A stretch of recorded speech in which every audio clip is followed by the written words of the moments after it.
listeners. Welcome to Plano's Political Pitbull Podcast. I am Esther, and Ruth is off today, but the show must go on.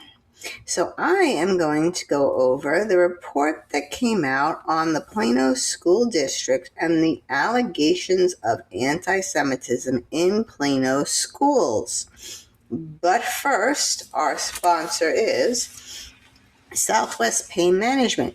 Southwest Pain Management takes care of most chronic pain without pain pills. Their goal is to get you back to doing the things you love.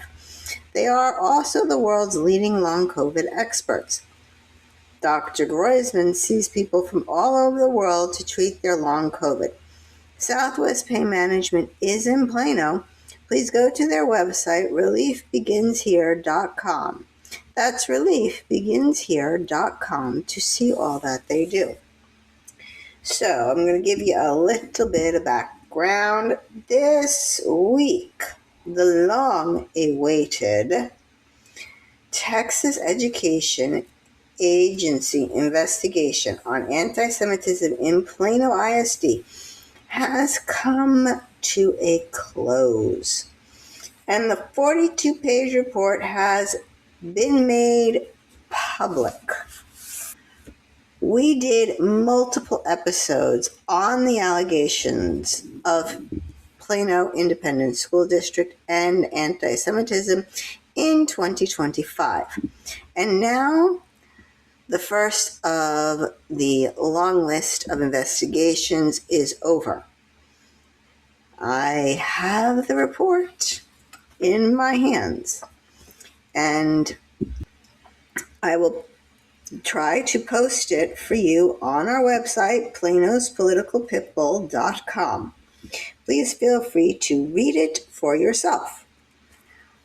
I will read some of it today, and I will be reading all of the allegations from the report because this is the first time we've actually get to see the details of the allegations and read victim statements. So, like I said, I'm just going to read parts of the report. I'm not going to read all of it, and obviously I will comment on certain sections. So,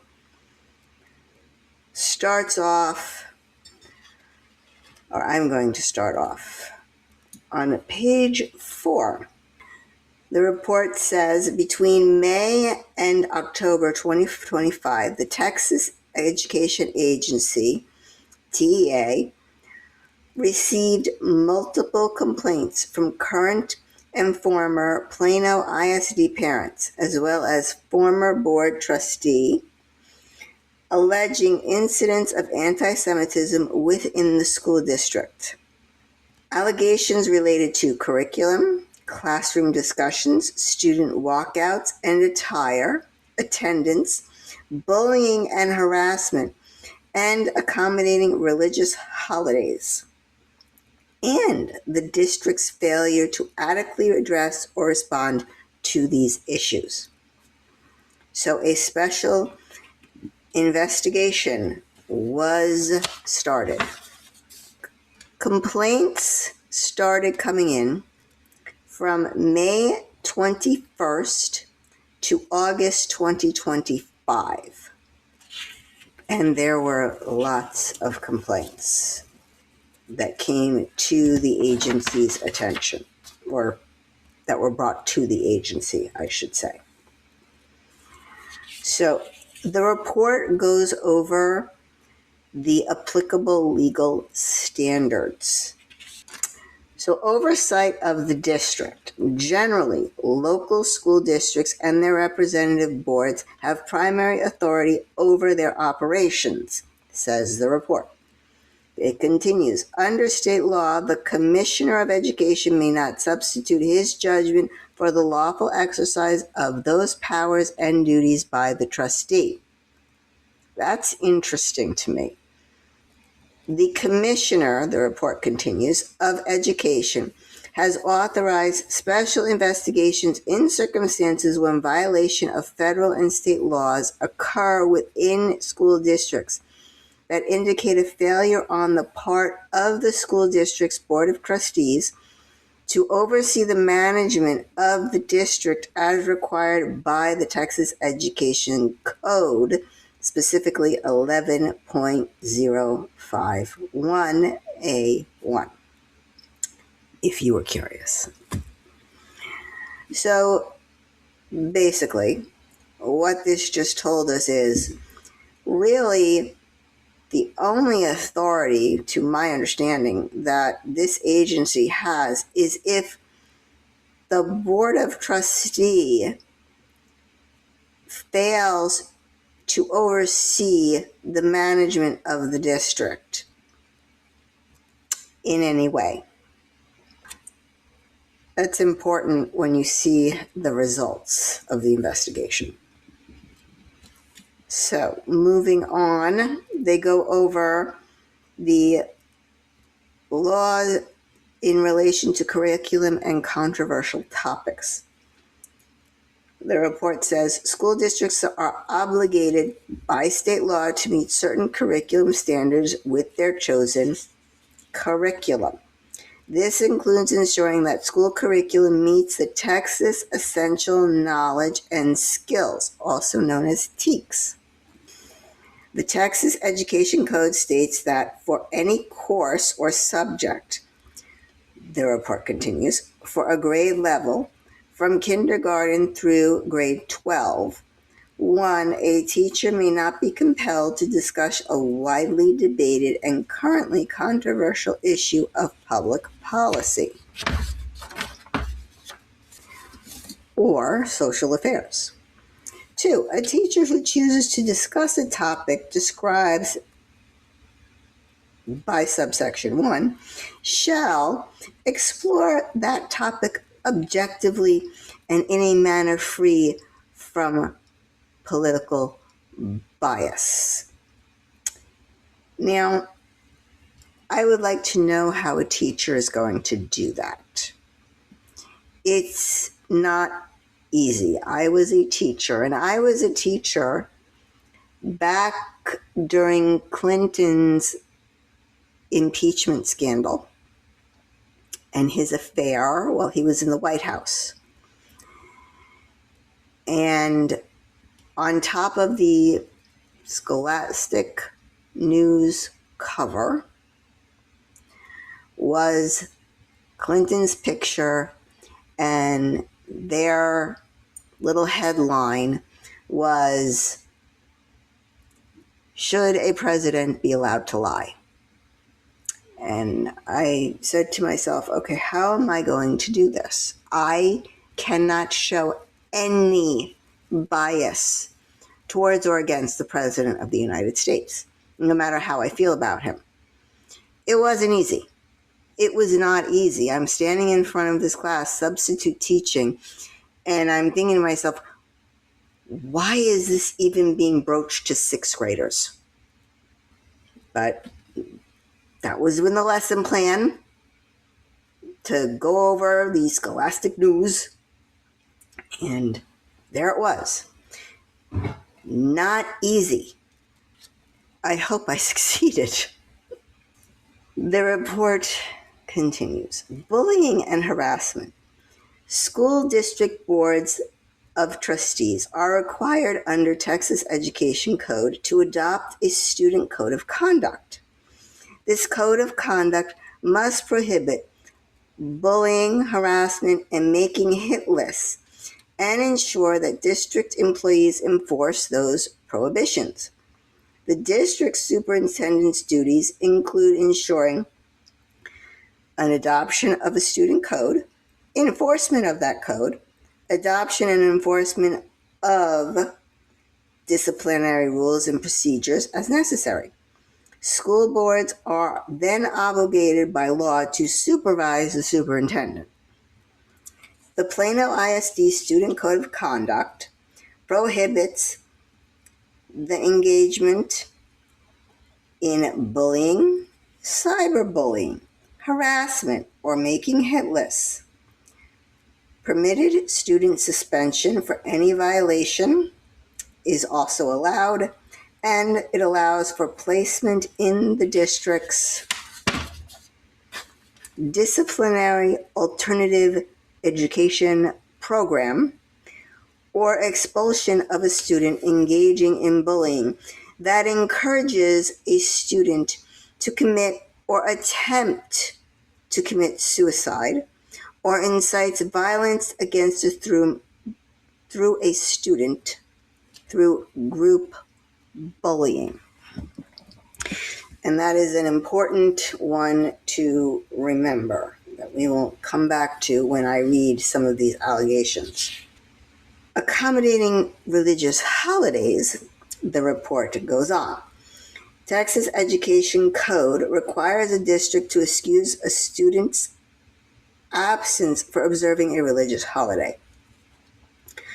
Title VI, Discrimination.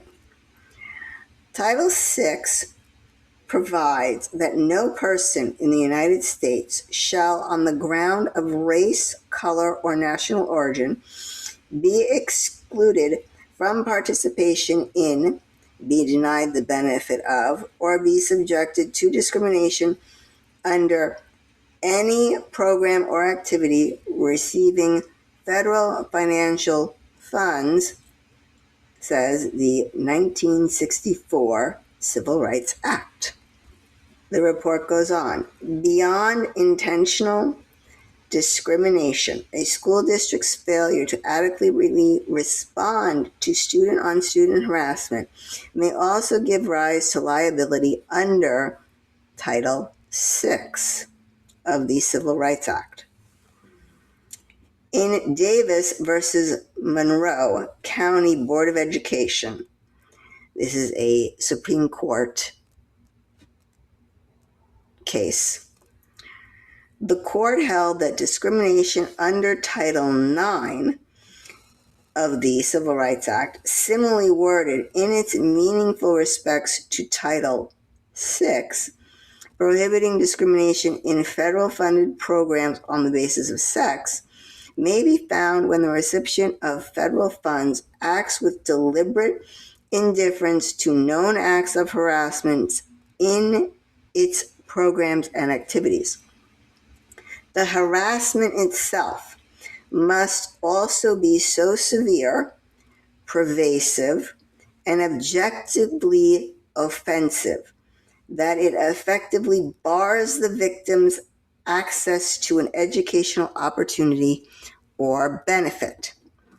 In those circumstances, the court found that the school district could be found liable under Title IX for its own decision to remain idle in the face of student-on-student harassment. The report continues. The court has held that Congress modeled Title IX after Title VI of the Civil Rights Act of 1964 and passed Title IX with the explicit understanding that it would be interpreted as Title VI was. The TEA therefore uses the Davis standard to determine relevant allegations of the discrimination based on race, color, or national origin in this case. Now, interestingly, I find that they use an opinion of the Supreme Court to determine what their findings are going to be and how they will interpret the evidence. They don't have to. The court issues opinions, not rulings, not rules. Now, obviously, some choose to abide by those opinions and what they lay out. Some of these words are open to interpretation. For example, what does adequately respond mean? What does pervasive, severe, and objectively offensive mean? These are, I think, some of this can be open to interpretation. I mean, obviously, the average person would know. But what one person may see as obscene or offensive, another may not. That's a problem, in my mind. And when you hear the outcome, you'll see why I'm saying that. So they go over what they did and how they did their investigation in the report. I'll just read a few things here. So the investigators conducted interviews with district administrators, campus principals, teachers, members of board of trustees, and parents and community members who reported concerns. A total of 39 interviews were conducted. And they also had some documentary evidence as well. In the report, they cite emails and certain written evidence that they used. All right, on to the allegations. The report says, the agency evaluated allegations to determine whether any conduct is a violation of state law and to assess whether collectively the allegations establish that the Board of Trustees have failed to oversee the management of the district in violation of Texas Education Code. So, the first allegation happened in January of 2024. A parent contacted the superintendent of Plano ISD on January 15, 2024, to describe several concerns with upcoming topics to be covered in their child's world geography class at Shepton High School. The parent indicated that they had already contacted the teacher of the course to report their concerns and was dissatisfied with the teacher's response. Specifically, the parent was concerned that the course would cover the Israel-Palestinian conflict over a 3-day period, would discuss the 5 pillars of Islam, and would include the use of a film entitled Salem Neighbor. The parent indicated that they had contacted the campus principal to allow their child to sit out during the sections of curriculum that concern them, and that they were requiring that the school district does an internal review of its curriculum. All right, so here's where I have a question. This is a geography class. Why are they going over the Israeli-Palestine conflict? And in only 3 days. The Israel-Palestinian conflict has been going on for 70 years. There is no way a teacher can adequately go over this in 3 days. That's one. That's number 2. Why are they discussing the 5 pillars of a religion?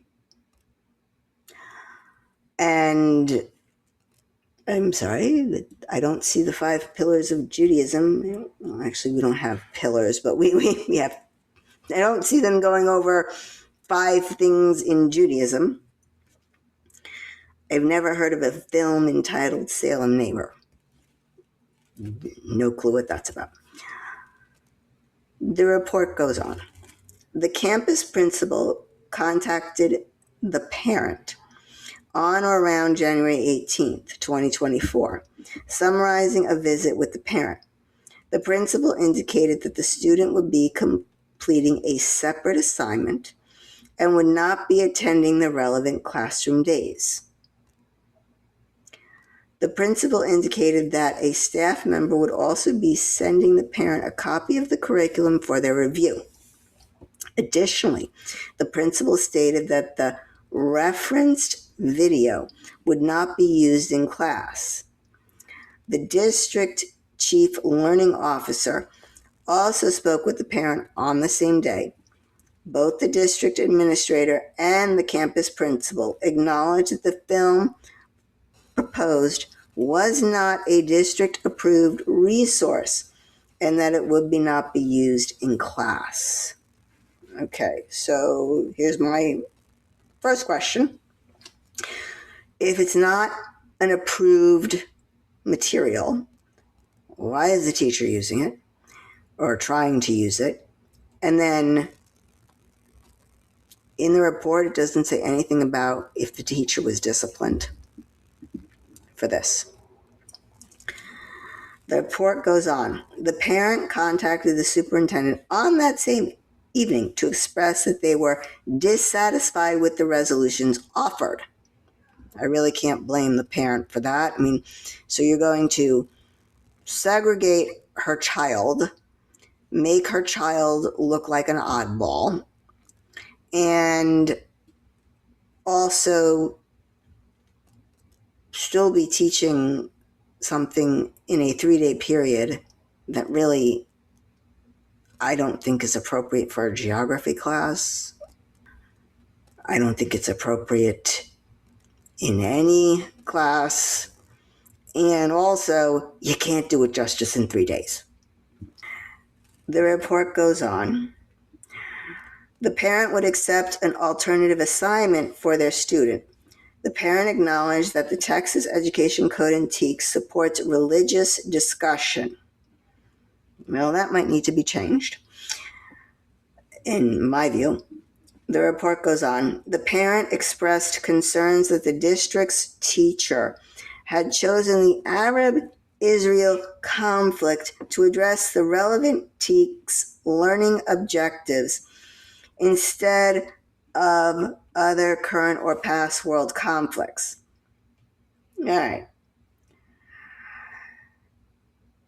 Lastly, the report says, investigators interviewed the Shepton High School principal who did not recall this specific situation. Okay. That's not a good sign for the Shepton principal. So, this teacher, what I'm gaining from this report is, this teacher took it upon her or himself to decide to choose the Arab-Israel conflict to address relevant TEKS. Was there no other conflict you could have chosen? None at all. I mean, Ukraine, Russia, sometime in the past. Anything at all? There was nothing that she could have chose except Israel and Arab conflict. Yeah, bad idea. All right. Allegation 2. August 2024. On August 22nd, 2024, so right in the beginning of the school year, apparently, a parent contacted the district with information indicating that a world history teacher at Jasper High School had used non-district approved material which referred to the land in present-day Israel as Palestine during the Mesopotamian era. Oh boy. The materials were provided as a resource for students, not presented in the classroom. The superintendent and board president responded on the same day, indicating that staff would investigate the matter. On August 26, 2024, a deputy superintendent followed up with the parent. The deputy superintendent acknowledged that the materials were not appropriate and that they had not been approved by the district. The deputy superintendent indicated in her response that the district had removed the materials from use for all teachers of that team, and the parent thanked them for the prompt action and response.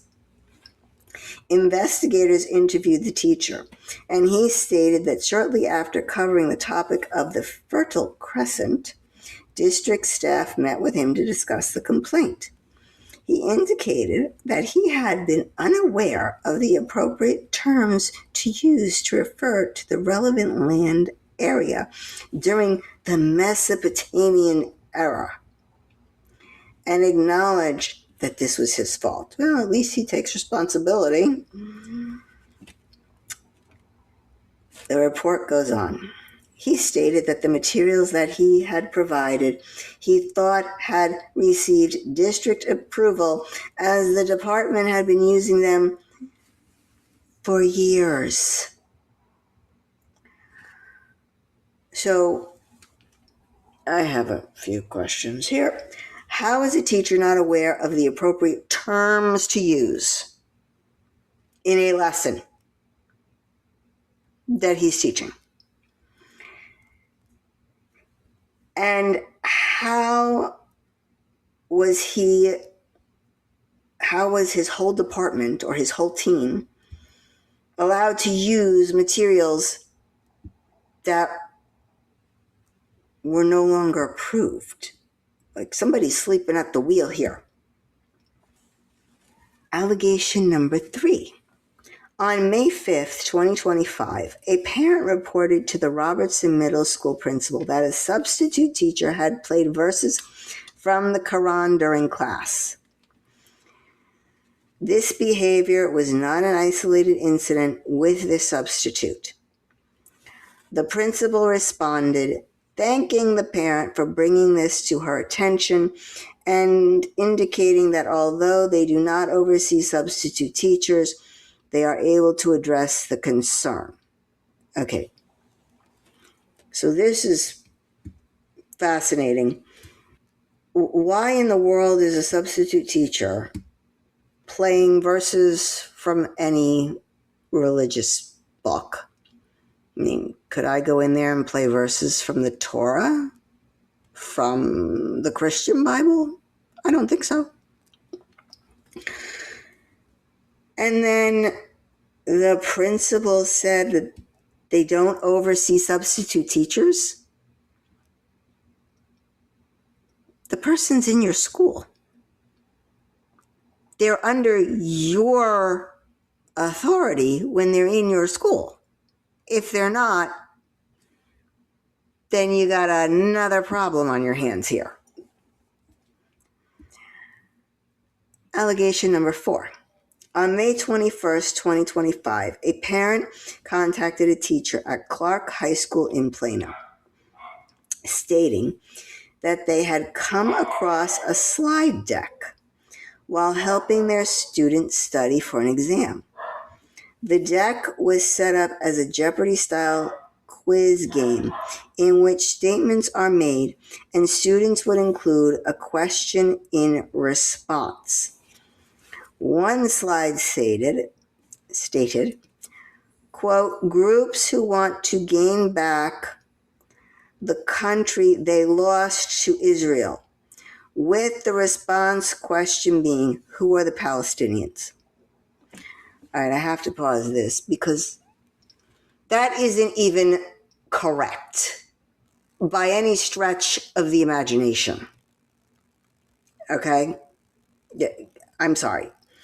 That is not historically accurate at all. The report goes on. The parent asked if the teacher had created the deck or if the district had provided it and what country the quiz was referencing. The teacher stated that the resource was created by teachers and was based on the United Nations partition plan. The teacher asked if anything needed to be changed and stated that the parent could reach out with questions or suggestions. The parent informed the teacher that there has never been an internationally recognized country of Palestine and asked her to fix this error.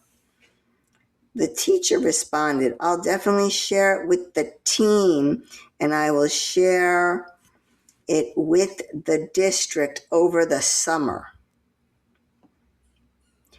I'll take care of this slide ASAP. Thank you so much. The report concludes. Okay. Why is she... This is crazy. This is nuts.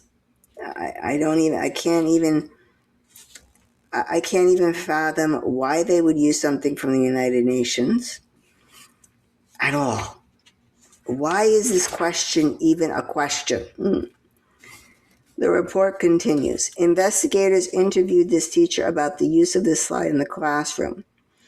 She stated that she had not developed the slide. It was stored in a shared drive for the World Geography team to use. Again, I ask, what does this have to do with geography? The report goes on. She had not used the slide deck in the classroom, but instead she had provided it as a resource tool in her class's Google Classroom. The teacher acknowledged that she failed to use the rubric for additional materials shared, and that by doing so, she violated district protocol. Well, at least she admits to it. The report goes on. The teacher provided the investigators the TEKS standard that the slide deck was intended to address, which requires students assess cause and effects of conflicts between groups of people, including modern genocide and terrorism. All right, I have to say, I just have to say this. She couldn't have picked something else. And why is that a TEK at all in a geography class? Maybe in a history class, but not a geography class. I mean, but for argument's sake, she could have picked the Holocaust. She could have picked the starvation of Ukraine by Stalin. She could have picked Rwanda. She could have picked 9/11. But no. She decides to pick Palestinians versus Israelis. And who exactly was causing the genocide? Which side? Or was the genocide even part of this? I mean, this is crazy. Investigators also interviewed Eric Haggard, the coordinator for social studies at the district. The report continues. He indicated that the teacher was counseled by himself and campus administration about the inflammatory language and that it was immediately pulled from use. The teacher showed investigators a disciplinary notice that she received as a result of her non-compliance, and a district administrator confirmed that a write-up was placed in the teacher's personnel file. All right, I guess that's good. It's something. It's not nearly enough, but it's something. Allegation number 5. August 21st, 2025. A parent submitted a complaint to the agency relating to a classroom discussion that occurred during their student social studies class at Renner Middle School. According to the parent, after their students shared about the Jewish exodus from Egypt, the teacher stated that there was no documented proof of that story. The parent expressed that the statements made by the teacher were the equivalent of stating that Judaism is only a myth. The parent acknowledged that they did not report the incidents to campus or district administration at the time of the incident or thereafter. Okay, so let me parse this out. First of all, the Jewish Exodus, there is proof of it, so the teacher was wrong. There is archaeological documented proof that an Exodus did happen. So the teacher needs to get her facts straight. That's number one. Number two, extremely offensive. Extremely offensive. And number three, why didn't you report this, parent, at the time? If you don't report it at the time, it's harder to track these things. It's harder to prove these things.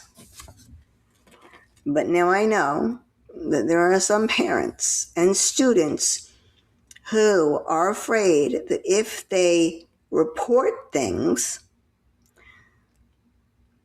or make a stink about it, they'll harm the student. The school or the teacher will retaliate against the student. Well, I understand that concern. I do. That should not happen. If the teacher does something wrong, parents, you got to report it. And if the teacher retaliates, you got to report that too. It's just not right to let these things happen. Maybe let is the wrong word, but it is not right that these things happen. And the only way to stop them from happening again is to speak up. Allegation number 6. Assigned in-class reading. A complainant provided secondhand information regarding a book, Refugee, available in a classroom of Frankfurt Middle School, and referenced a character wearing a keffiyeh, and stated that the character expressed that he was forced to leave my home in 1948 during the first Arab-Israel War. The character stated that someday, when my homeland is restored, I will go home again. The complainant stated that the student were not allowed to take the book home, but were assigned it for in-class reading. After investigating, the district did not find that the book was not allowed to be taken home by students. District staff stated that they offered an alternate book for the student to read, but the parent did not find it necessary. The book was not removed from the classroom. Staff reviewed the content and felt that the quotation flag was offering one character's perspective, but the book itself was not anti-Semitic.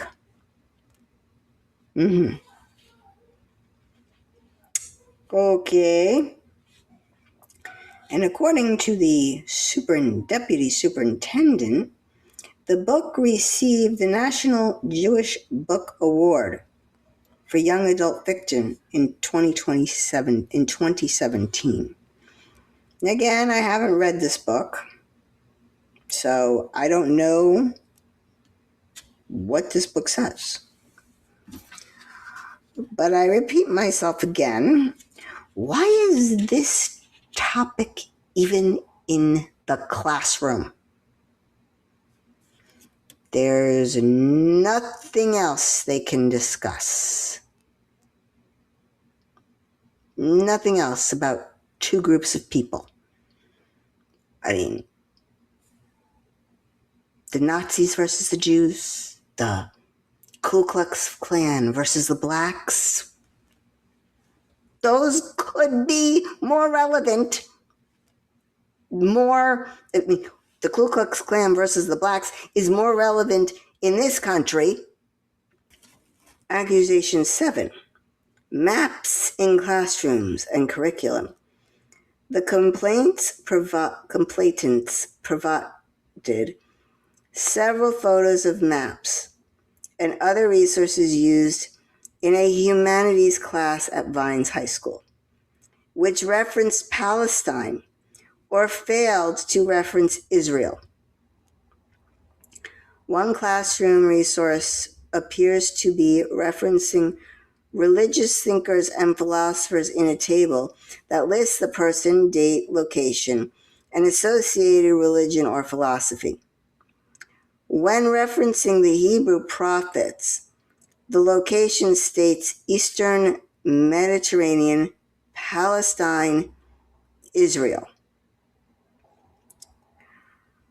Oh boy. The same complainant provided excerpts from a textbook, Ways of the World, A Brief Global History, which included a map of Middle East picturing the Fertile Crescent. The map includes the label Palestine, as did text portions of the textbook. The complainant, who received this information from another person, reported that the district pulled the materials after they were shared, but no additional information, including the teacher who posted the materials, was provided about this allegation for further evaluation or follow-up by investigators. Well, that's a shame. Would have loved to have delved into this more. I definitely, again, there is a problem with the materials. I mean, who is manning their posts? Somebody is sleeping down on the job. Allegation 8. On October 24th, 2023, a community member sent correspondence to Principal Williams expressing concern regarding the walkout at McMillan High School on October 19th, 2023. By the way, October 7th, the horrible attack on Jews and non-Jews in Israel was only a week or two before. There was an attachment of a link to a video in which students were chanting, "Free, free Palestine." The community member requested that the Muslim Student Association Club sponsor be disciplined and that the MSA Club be disbanded. Mr. Williams responded to the email and stated that the students who participated in chanting did so on their own accord and were spoken to about their words and actions effects on how their words and actions affect others. He also stated that the demonstration took place within the guidelines and perimeters established to ensure that the demonstration did not result in disruption to the classroom environment. Investigators found that McMillan High School staff sent correspondence to the families of all its students. The letter explained that a walkout occurred and that once it started, students were asked to gather in a specific area and to complete their demonstration in a timely manner.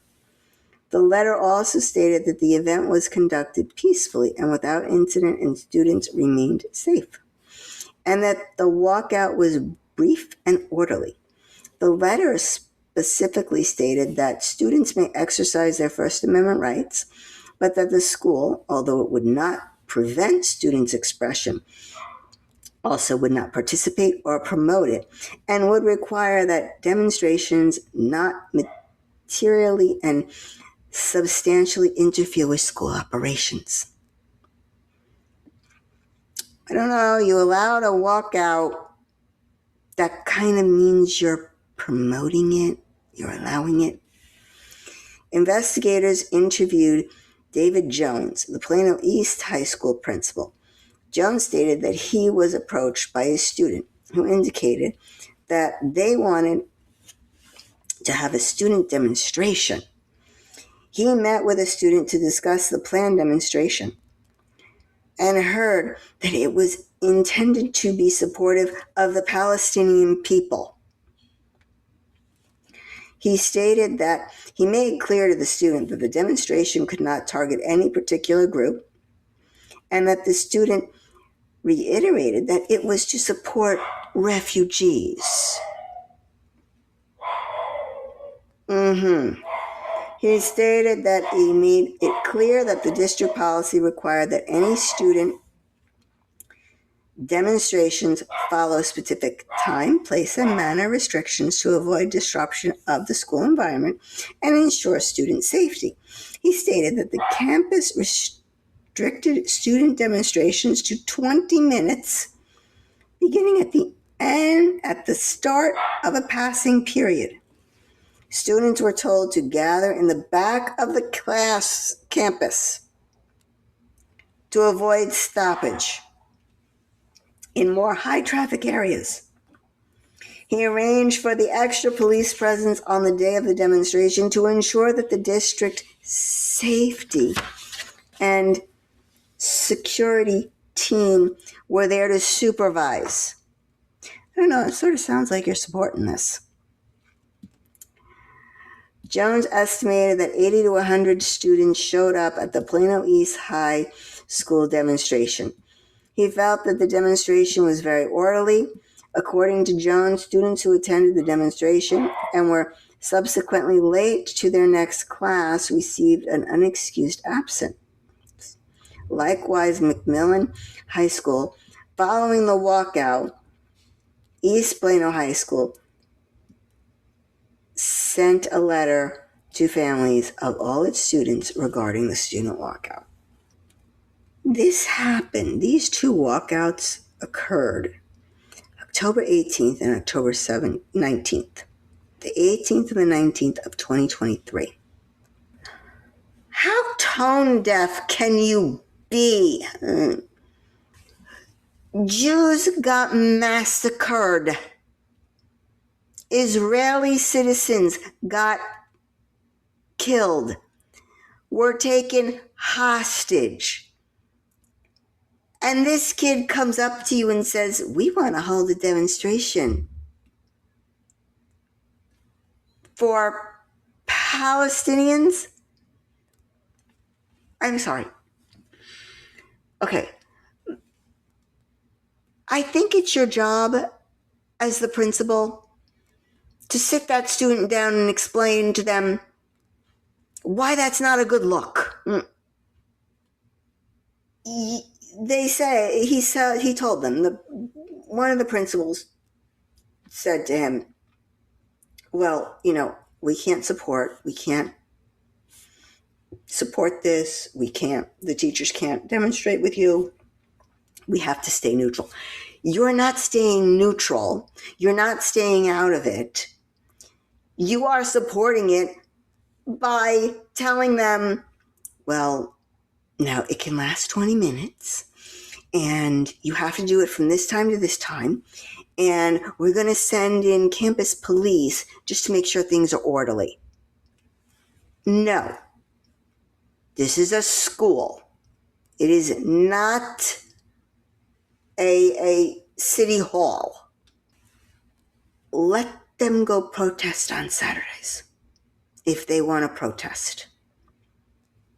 Not on school property, in front of Jewish students who could have had family over in Israel that were killed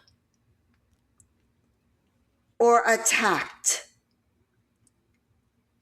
This is so insensitive. So insensitive. And this is a kid, I don't expect the kids to understand why it's insensitive. I don't expect them to know that when they say free Palestine to a Jew, it means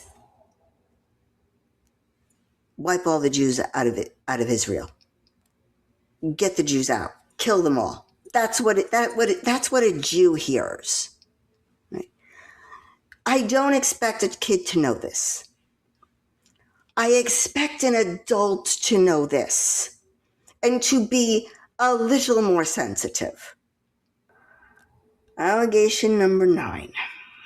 On October 7th, 2024, a parent emailed Jasper High School principal stating that he had heard third-hand that the Campus Muslim Student Association held a meeting on the anniversary of October 7th, 2023 attack on Israel by Hamas. He stated that at the meeting, students wore keffiyeh and Palestine t-shirts. He expressed concerns that this indicated the students and the faculty supported terrorism. On October 8th, the principal responded to the parent indicating that any student who wore clothing to the school did so independently of the MSA. Investigators interviewed the principal, who stated that after the parent contacted him, he immediately met with the club sponsor, who stated that no formal meeting had occurred on that day and she had not observed a meeting of the MSA. Additionally, he stated that he would not have suggested or condoned any form of demonstration or coordination on that date. He indicated that he spoke with MSA students and assessed the online software that the club used to issue information about activities to ensure that there was not an ongoing discussion about organizing a meeting or wearing specific clothing on that date. He indicated that he had personally observed a handful of 3 to 5 students wearing the keffiyeh over the course of the day.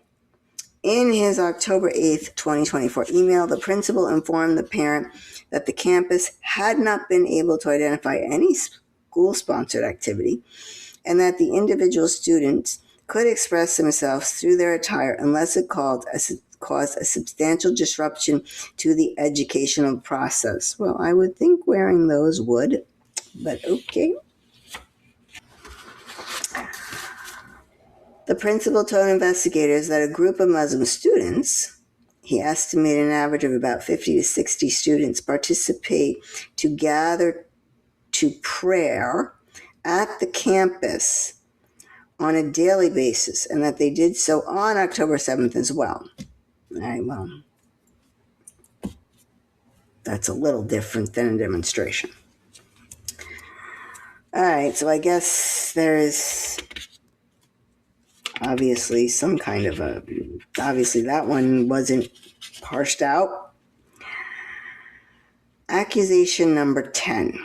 Now, these are about bullying and harassment, these next ones. And these are the most disturbing, as if the ones before weren't disturbing enough. No, these are even more disturbing, what I'm about to read to you. So, number 10, beginning on October 2023, Parent A states that their student A, began experiencing anti-Semitic bullying and harassment at school from other students at Plano West High School. The investigators interviewed Parent A, who stated that students sent anti-Semitic messages to the student, threw coins at him in the changing rooms, and told him to go to the gas chambers and go die in Israel. Parent A stated that the student eventually informed the parent of the harassment. On May 4th, 2024, Parent A emailed her child's school counselor that things have been said to my son that are unacceptable and need to be addressed. He needs to meet with you ASAP to discuss the matter, but he does not feel it is safe returning to his shared extracurricular activity. The counselor forwarded the concern to the assistant principal and stated that she met with student A, and he explained that he was being sent anti-Semitic remarks from students he thought were his friends. The counselor went on to write that student A told her that he did not want to talk to the coach about the matter and requested to be dropped from the class. She stated that he did not share any names or give me any specifics. She stated that Parent A emailed her the following day thanking her for taking care of student A. She expressed that she was trying to honor student A's request to keep this matter low-key. However, Parent A indicated to investigators that she was dissatisfied with how the counselor responded to the student's concerns. She felt that the counselor didn't want to hear any of the anti-Semitism. She didn't want to know. She just said, no. I'll pull you from the team. You don't need the credit. You're graduating on time. Following the discussion with the counselor, a family friend filed a complaint with the district on Parent A's behalf on May 15th, 2024. At that point, the Plano West High School assistant principal contacted the parent and spoke with the student. The student stated in an email to campus administrator on May 16, 2024, that he had received a swastika and multiple threats, including, "I genuinely hope you die in Israel. Please kill yourself. And you are just a fat Jew." This is all horrible things to say to someone.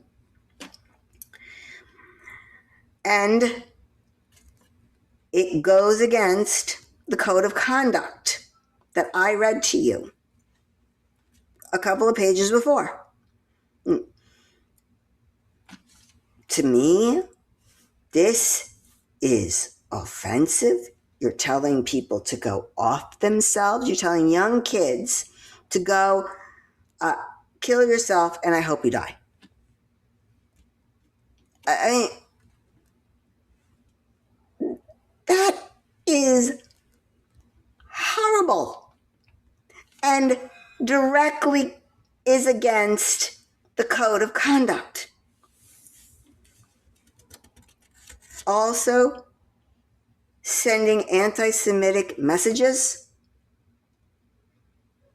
as well. I mean, these are messages. The report continues. The assistant principal at Plano West High School began an investigation and interviewed student A. District administration reached out to the assistant principal on May 16, 2024, requesting to be updated on the outcome of the investigation and offered to assist with the investigation if needed. The principal stated that, quote, "It looks like a doozy." The report goes on. The assistant principal sent letters to the families of the students being investigated. The letter noted that the district had implemented a safety plan. Parent A told investigators that the students were to stay away from student A. The parent reported that after the investigation began, students in the group chat confronted student A about the allegations. Those texts were shared with the assistant principal, which included, "Stop telling people you quit because we were anti-Semitic, buddy, and stop playing a Jewish victim card."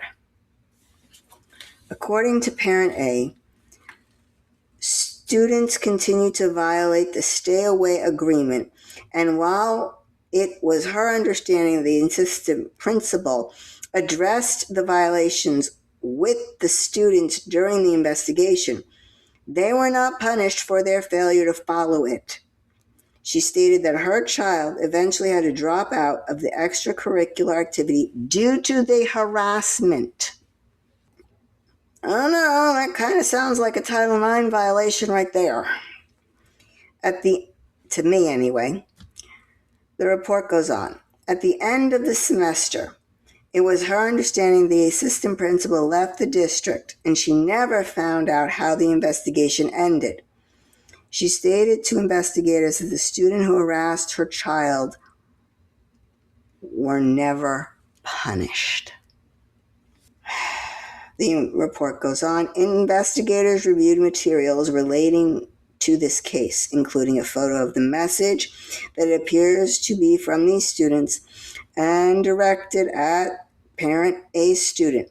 The photo shows a swastika being sent in a group chat to the student with the caption, "Your country is dying. P asterisk, asterisk, asterisk, asterisk." I guess they took that word out. "Go save it." In May 2028, 2020, I'm sorry. In May 2024, closure letter to a parent, the investigating assistant principal stated that the investigation had included personal interviews of witnesses and an analysis of other information or documents relating to the allegations. The other students were interviewed and each expressed that there were inappropriate comments back and forth made by all parties involved. Of course, they don't say what those inappropriate comments were in this report. The report goes on. The conclusion was that the allegation of bullying was not sustained. The district investigation report provided to the investigators indicated that the district did not find there to be an imbalance of power between the students involved in the allegation, which is an element of bullying as defined in state law. Additionally, the report indicated that the behavior was not found to have created an intimidating educational environment or infringe on the rights of the victim at school. So I must say, at this point, are they nuts? This is my mind and my eyes. What I'm reading here is the very definition of harassment and bullying. Here you had a student who was being called horrible things, being told to commit suicide, they hope he dies, being sent horrible pictures, horrible texts. He drops the elective because he cannot take the harassment anymore. And that doesn't constitute bullying and harassment? If that doesn't constitute bullying and harassment, we need to change the definition of bullying and harassment in the law. Because it clearly is not any rational person's mind, whatever the law says, whatever the definition is in the law, not good enough. The report goes on. The closure letter to Parent A stated that the staff had counseled the involved students to stop using online platform Snapchat inappropriately to communicate with each other. The letter provided the parent with information regarding a possible level 1 appeal of the result, as well as information about how to initiate a complaint with the United States Department of Education Office for Civil Rights. Similar letters were sent on the same day to the parents of the student named in student A's allegations to the district. So the school district's response was basically, don't use an online platform, Snapchat, and here's how you can go to the Department of Education. I'm sorry, if this was my kid, at this point, I'd be wondering where the heck Snapchat is. Because, I mean, clearly, I don't know, doesn't sound like they're following the platform's user guidelines. Allegation 11. Also, bullying. On January 16th, 2025, after school hours, a parent of another student at Plano West High School, parent B, reported bullying of her child by some of the same students involved in incident A, the incident before this that I just wrapped up.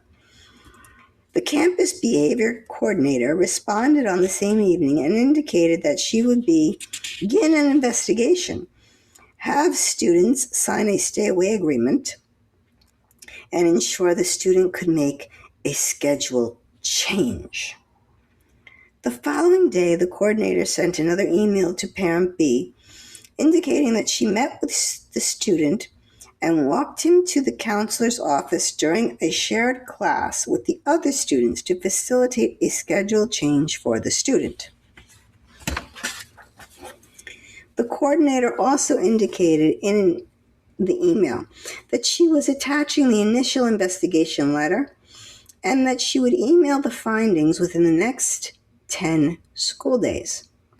The parent responded, indicating that one of the students yelled at her child in the parking lot as they were leaving the school that day, and the coordinator indicated that they would include that incident in the investigation. Investigators reviewed the students' statements. These statements address the prior allegations involving student A, last allegation I mentioned. The report goes on, in which the second student indicated he, student B, witnessed anti-Semitic incidents directed at student A, including the others would draw Nazi swastikas in the locker room and call him, student A, Jew. Student B stated that he had informed the district of what he observed during their prior investigation. Regarding the current incident, he stated that he had been walking on campus on or around January 13th, 2025, when he heard one of the students who had harassed student A say or yell, "effing K." And then that word is not fully written out. They have asterisks here. I have a feeling I know what it is, though, and I'm not going to say it. It is a horrible, horrible derogatory term for Jews that starts with the letter K. Feel free to look it up for yourself. In a statement later that week, the report goes on, student E, that's the student who yelled the obscenity, stated that he had yelled student A's name from his car, but he did not call him a slur. The coordinator also interviewed a student who witnessed the interaction and who stated that both students were yelling profanities at each other. But were they derogatory names for a class of people? That was just my question. The report goes on. Then on January 15th, 2025, student B was at a school event, sitting behind one of the students accused of bullying. Student G, we're up to student G now. Student B had texted a student a meme, and student G stood up and loudly stated that student B had child pornography on his phone. A verbal altercation took place, after which student G slapped student B in the face. Student B stated that he immediately left the school event. The school also received a written statement from student G, who stated that student B was showing images of a nude child from his phone at the school event. He stated that when student B continued to show the photo, despite him telling him to get that out of my face before slapping student B. During the following school day, January 16th, 2025, student B stated the students began filming him in the locker room and repeatedly calling him a pedo. He went to his vehicle and contacted his parents before going to campus administration. Later that day, he stated that one of the same students harassed him and a friend in the parking lot, yelling, "Do you guys know you are walking with a pedophile?" Okay. I have to cut in here and say, so we have an assault, a physical assault on school grounds. We have defamation because the kid is yelling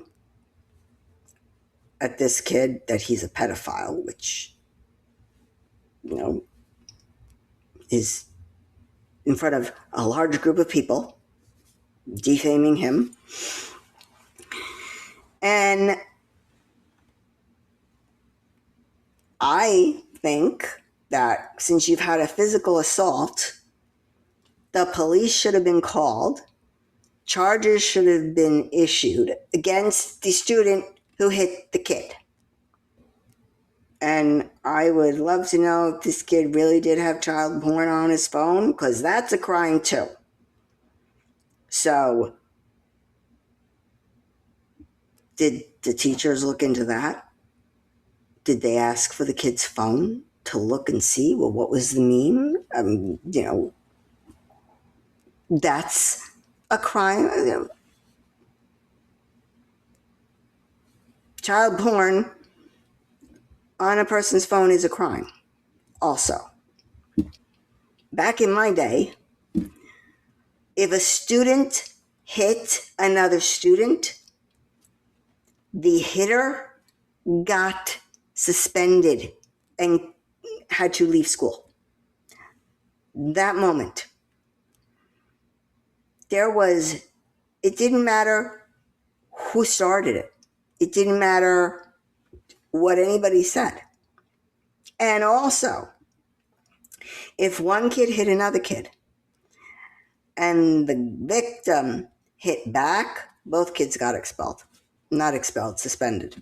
Possibly expelled, but definitely suspended. I don't see any suspensions here in this report. But yet there's more to this incident. The report continues. On or around January 21st, 2025, one of the students, student E, signed a stay-away agreement intended to enforce separation from student B that was in effect from the date to the end of the semester. On January 23rd, 2025, student E was interviewed about the phone incident and brought up an incident that occurred in the locker room. Student E alleged that student B had been talking in the locker room about Palestine being bombed and had looked at him. He indicated that he was not Palestinian and stated that student B said, "Y'all are all the same." Student E then acknowledged that he responded by saying, "And you are effing Jewish." He then stated that student B called him a terrorist and a bummer. And after that, everyone was laughing, and they went to practice together. He felt that it was always a joke. It was never seriously said. We all used funny tones.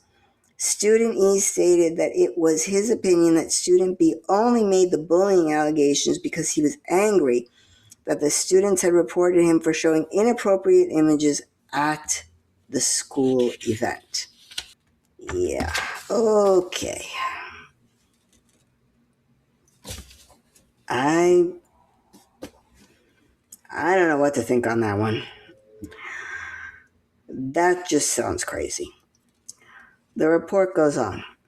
On January 22nd, 2025, student B was interviewed by the administrator. An administrator. In his statement to the interviewer, he indicated that he had not heard anything further from the students. He stated that he had been called a effing Jew throughout the fall semester by one student, and that sometimes he responded and sometimes he said nothing.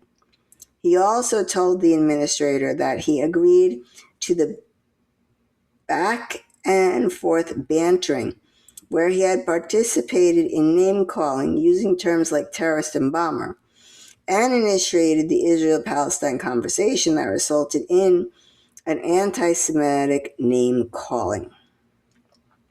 On January 28, 2025, the school had student B sign a stay-away agreement to avoid student E for the semester as well. How do those stay-away agreements work if you're in the same class? Like how far you have to stay away from the person? I mean, how does that work?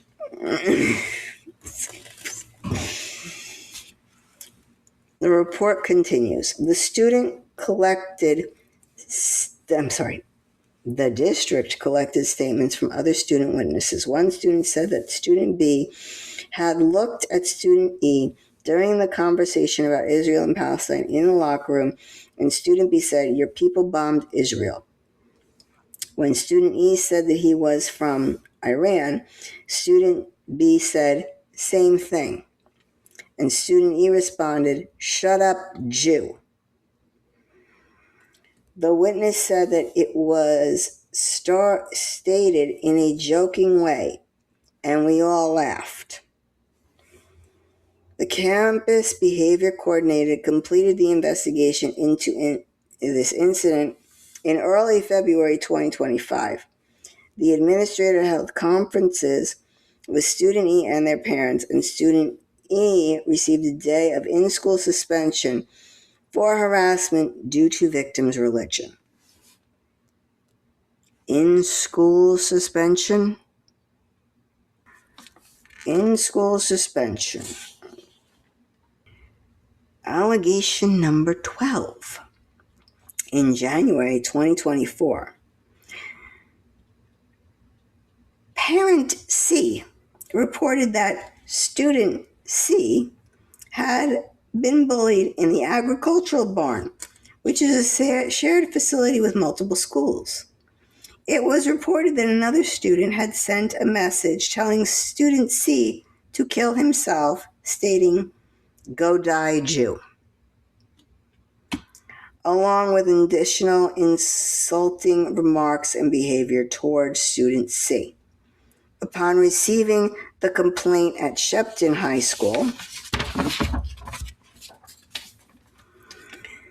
assistant principal investigated the allegations of bullying and determined that the conduct did not meet the severe or pervasive standard. Really? Okay, and we need to change the standard. But implemented a stay-away agreement between the students.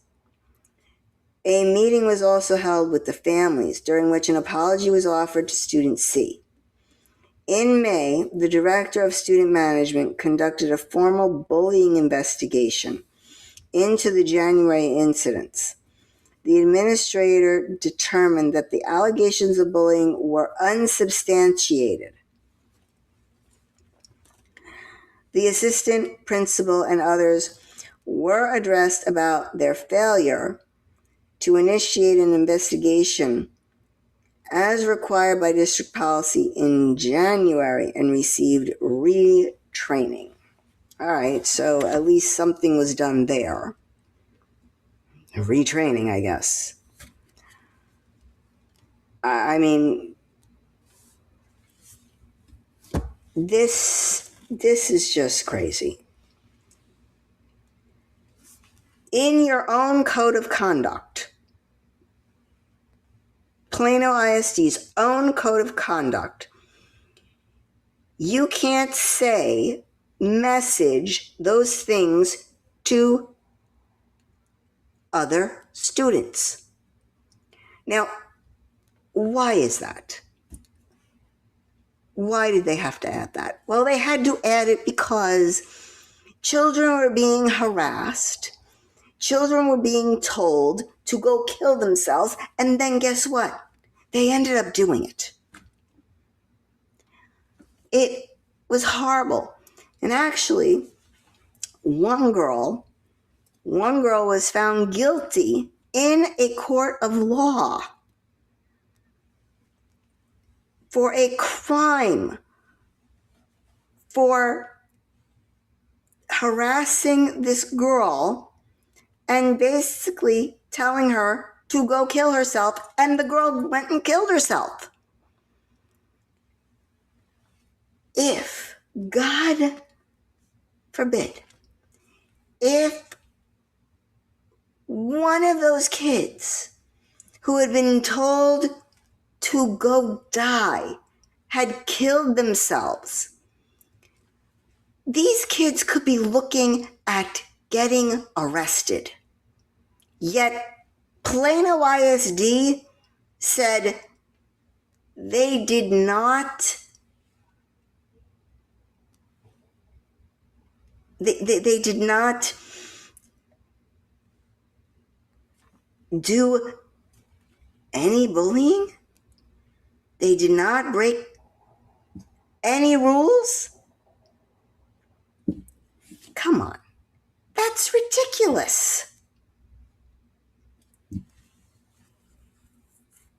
Well, one kid got suspended, got in-school suspension for 1 day. Okay. I don't think that's nearly enough. I really think that these kids do not understand, that they can't understand. Their brains aren't fully cooked yet. And they don't understand what they're possibly doing. They don't understand what they're saying. I do not see how in the world the only thing that the school made these school officials do is get retrained. Allegation number 13. Investigators spoke with parent D. Yes, we're up to parent D now.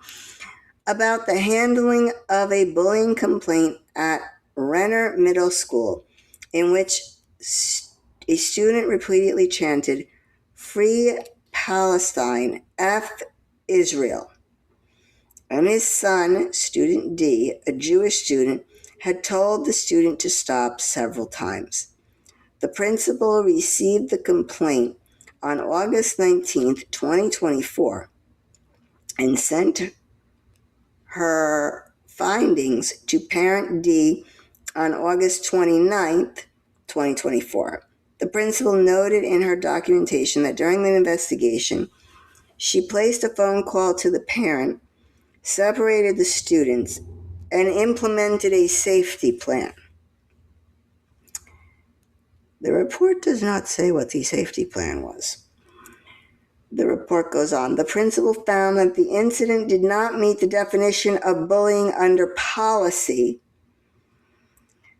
but she increased supervision in the area that the incident occurred and would provide learning pieces to increase a conscientious and empathetic environment. Okay, so this principal said that it did not meet the definition of bullying, but she still had to institute a safety plan? That makes no sense. It makes no sense because he was being bullied. He was being called a derogatory term. I mean, these kids knew that they were annoying this kid. He had asked them to stop. They wouldn't stop. No, sounds like bullying to me. And as a person who was bullied, I know what this bullying is. This sounds like bullying. Account number 14. Accommodating religious holidays. The agency received 2 complaints regarding district activities scheduled on Jewish holidays. In the first instance, a complaint reported that 3 Shepton High School teachers scheduled classroom tests on Rosh Hashanah in 2024, despite the date appearing on the district's calendar of religious holidays, in which teachers are instructed not to administer tests. For all those who are not aware, Rosh Hashanah is one of our holiest Jewish holidays. Even the most non-practicing Jew will take the day off and go to synagogue. So it is a very holy holiday for Jews. Superintendent Williams, the report continues, intervened upon receiving the complaint and told the complainant that the teachers would be directed to follow district policy and reschedule the tests. The second complaint involved a student choir concert that was scheduled on Yom Kippur. Oy vey. Okay, going to take a pause here to tell y'all what Yom Kippur is. If you don't know, Yom Kippur is the holiest of holy days in the Jewish calendar. It is the Day of Atonement. And every single solitary Jew, no matter how religious you are, will go to synagogue and will fast on Yom Kippur to be forgiven for their sins. No school, no work. You just fast and go to temple. And then you eat a big meal before it begins and a big meal when it ends. So the fact that the choir scheduled a concert on Yom Kippur is so offensive. I mean,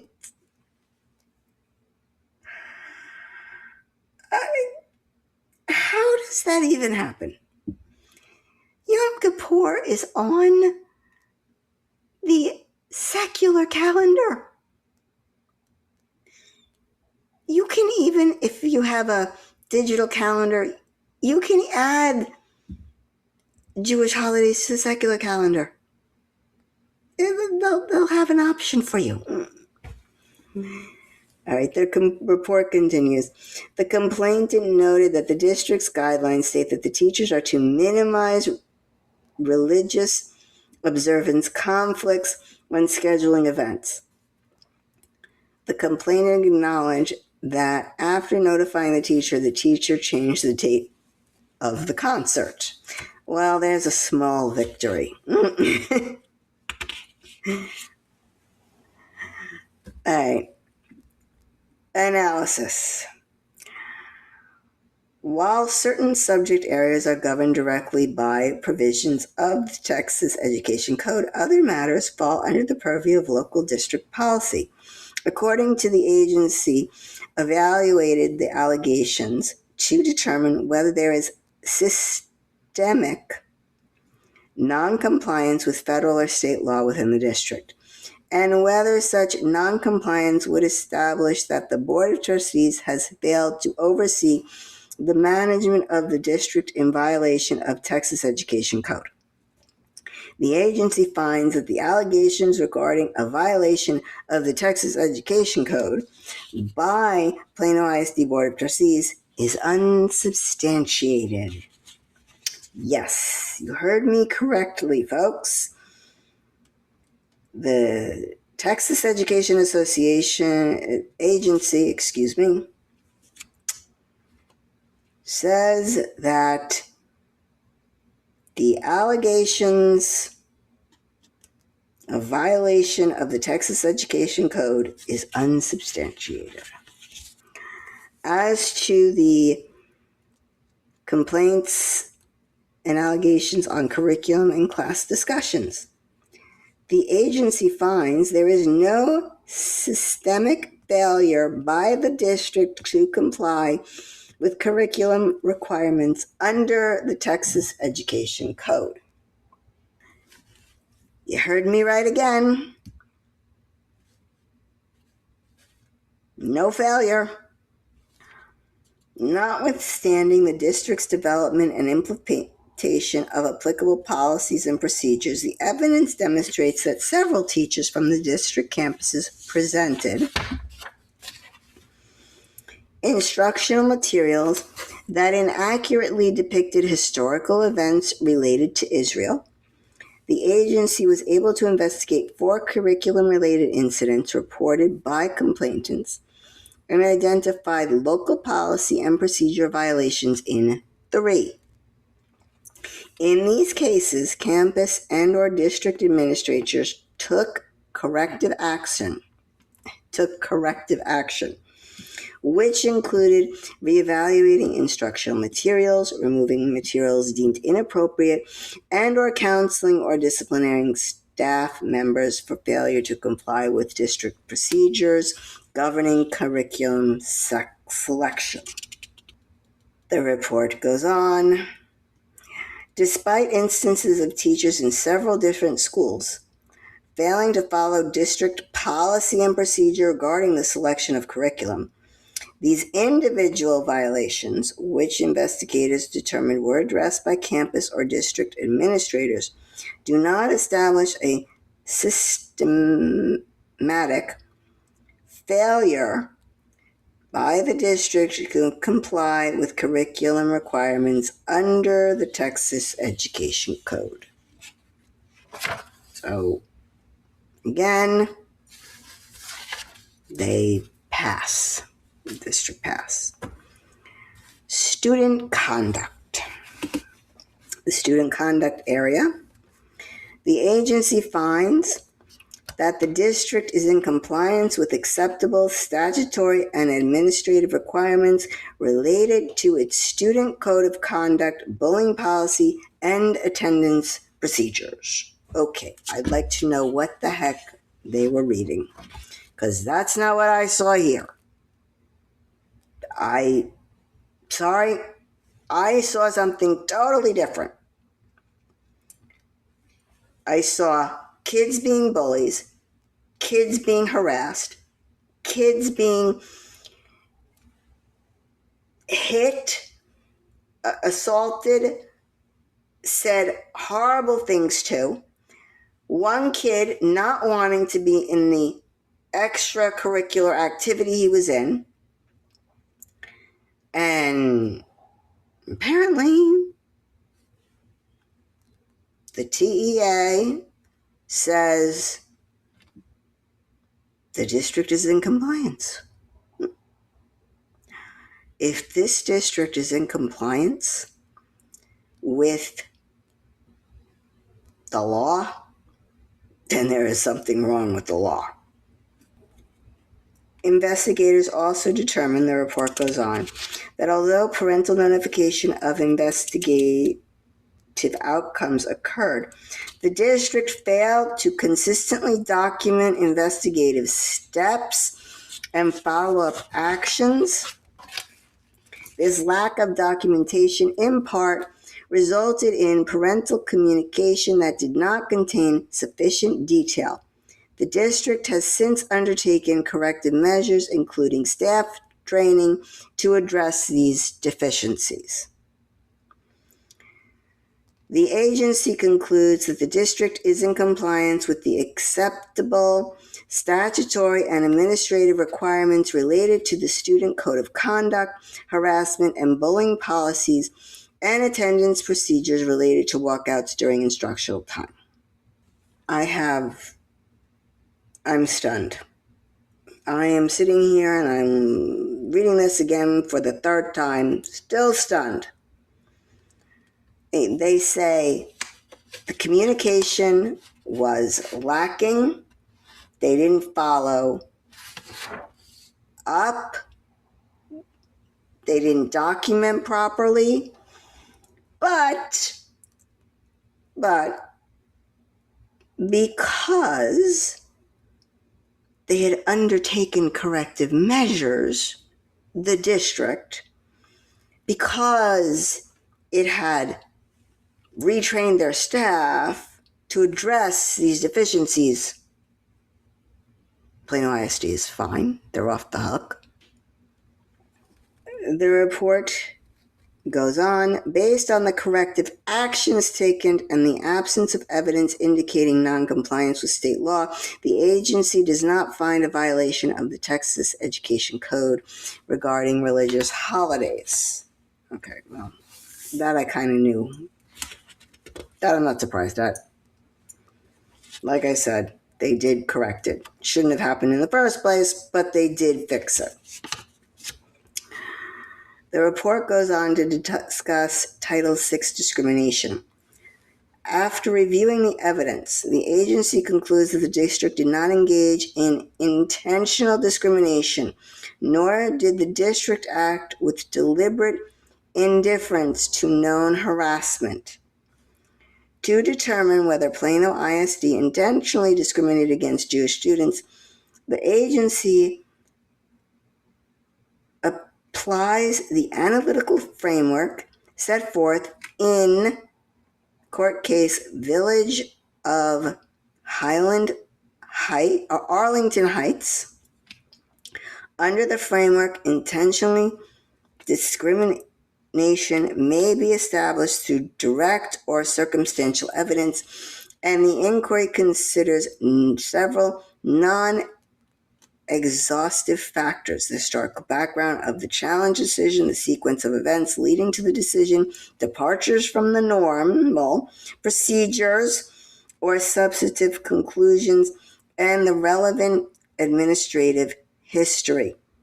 In this matter, the record contains no evidence indicating that the district's policies or practices were adopted or implemented with the intent to treat Jewish students differently or to disadvantage them on the basis of race, color, or national origin. The district's potential liability for student-on-student harassment is evaluated under the legal standard established in Davis. Under Davis, that's a court case, a school district may be held liable only when it has actual knowledge of harassment that is so severe, pervasive, and objectively offensive that it effectively denies the victim access to an educational opportunity or benefit, and when the district's response is deliberately inefficient. That is, when it makes a deliberate choice to remain idle in the face of known harassment. The district response must be clearly unreasonable in light of known circumstances to satisfy the standard. So, applying this framework, the agency finds that the district did not act with deliberate interference by remaining idle in the student-on-student harassment case reviewed by the agency. So apparently, according to this agency, students can do some of the most horrible things to other students. But as long as the district doesn't remain idle, as long as it does something, nothing to see here. I'm sorry, I don't agree with that. The report goes on, in addition to the district's responses to these individual cases, since the Hamas attacks on Israel in October 2023, Plano ISD has undertaken a series of measures to address concerns related to anti-Semitism, including updating instructional and discussion materials, revising the Student Code of Conduct and Employee Handbook, providing extensive staff and administrative training, including handling complaints of bullying and harassment, and Title VI, engaging in ongoing meetings with Jewish community leaders and families, implementing curriculum reviews, prohibiting anti-Semitic or divisive clothing, and establishing task forces focused on student safety and civility.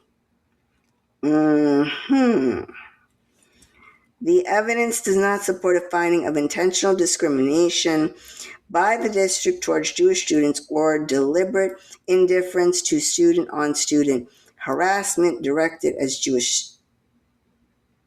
Jewish students. Accordingly, the agency concludes that Plano ISD did not violate Title VI. So basically, because the district did something in each case, had an investigation, acted in some way, either through stay-away agreements, retraining staff, updating their code of conduct, everything's okay, I guess. I don't think so. But that's what I'm getting here. Maybe when you read it, or after you've just heard it, you may come to a different conclusion. My conclusion is that something was very wrong.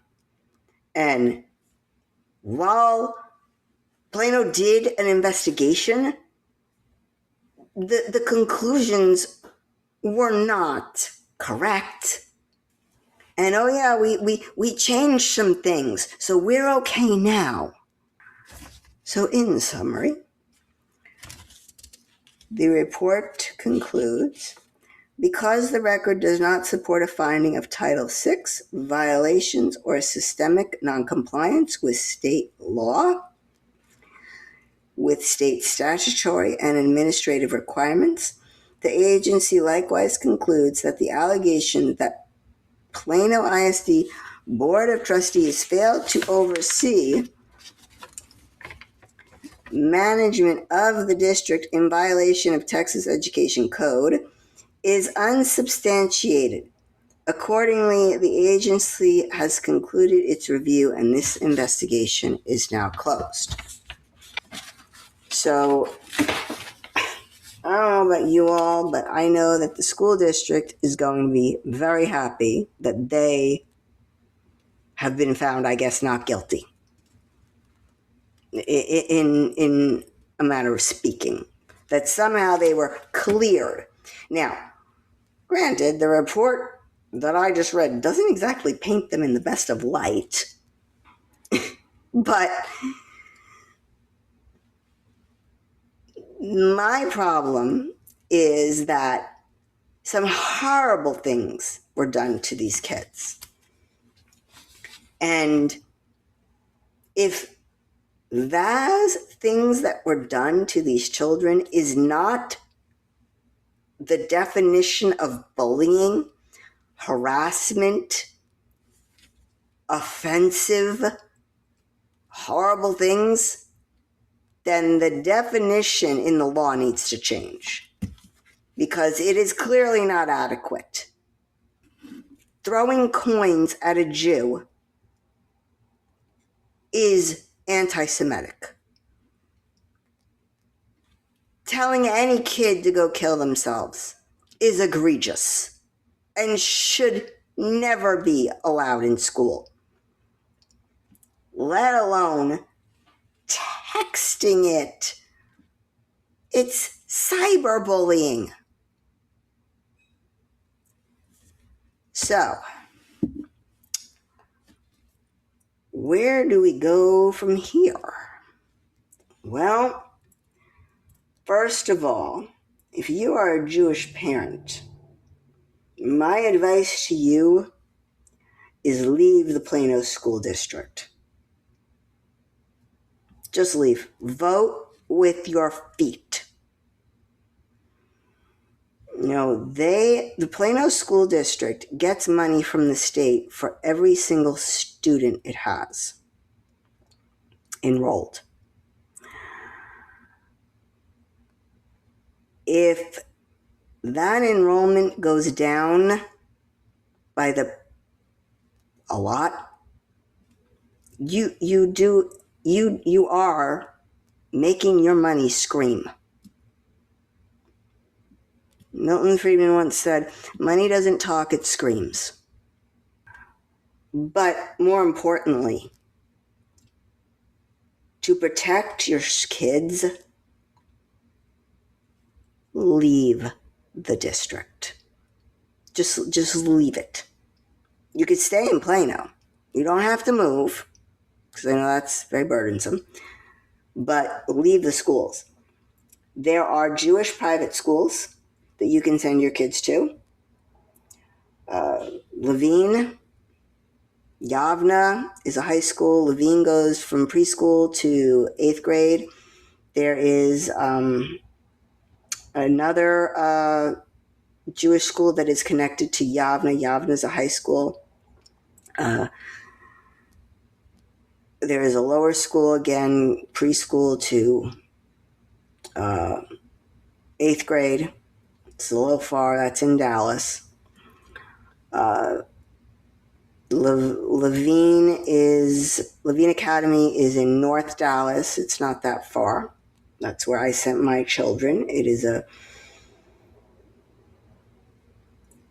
it's a good school. My girls I think overall they got a good education. I disagreed with the history teachers a lot, but overall, if you want a good Jewish education, if you want a good education overall, and you want to protect your kids and you don't want to have to deal with the anti-Semitism that is clearly in the school by at least the students,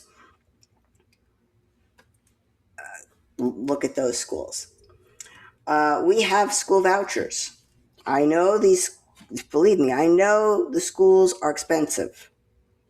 Private school is not cheap. So we have the school vouchers now. Sign up for them.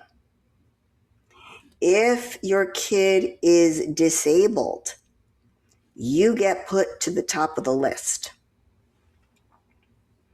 If you are under a certain percentage in income, you also go to the head of the list. There are also good charter schools. One is called Founders Academy. I believe there's a branch in Frisco. There's one in Louisville. They're popping up all over the place. Do your research on them. There's also lots of just ordinary private schools, secular private schools as well.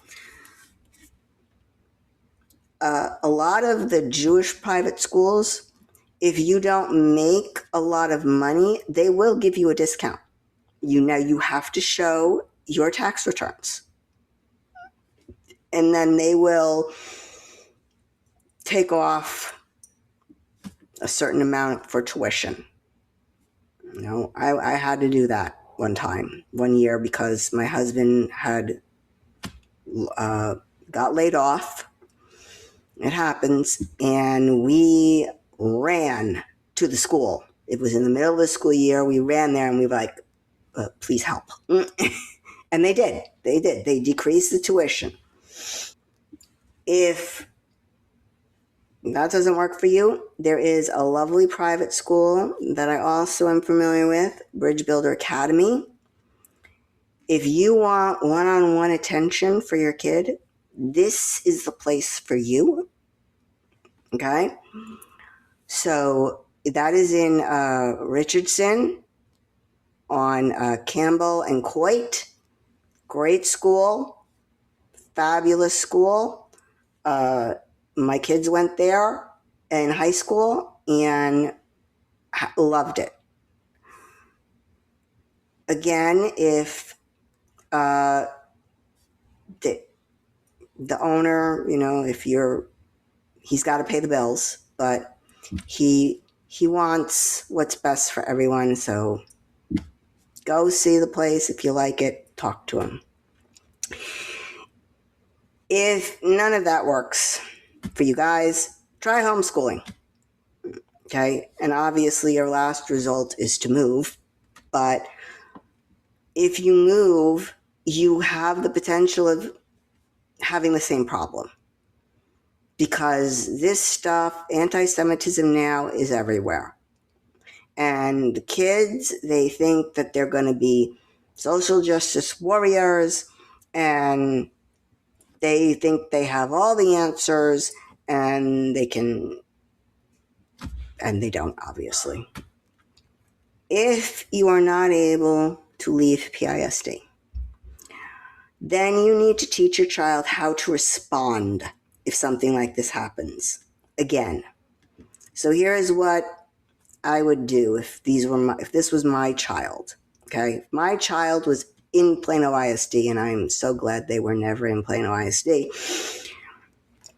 First thing I would do is I would tell my child, if something happens and you have your phone, start recording immediately. Do not hesitate. I know it's gotten harder because now the kids don't have their phones in school. However, there's tape recorders, there's video recorders. You don't necessarily need, I know it's strange because we have these things that are like supercomputers now in our pockets, but there are these things that you can record video and audio, and it's a very small device. Okay?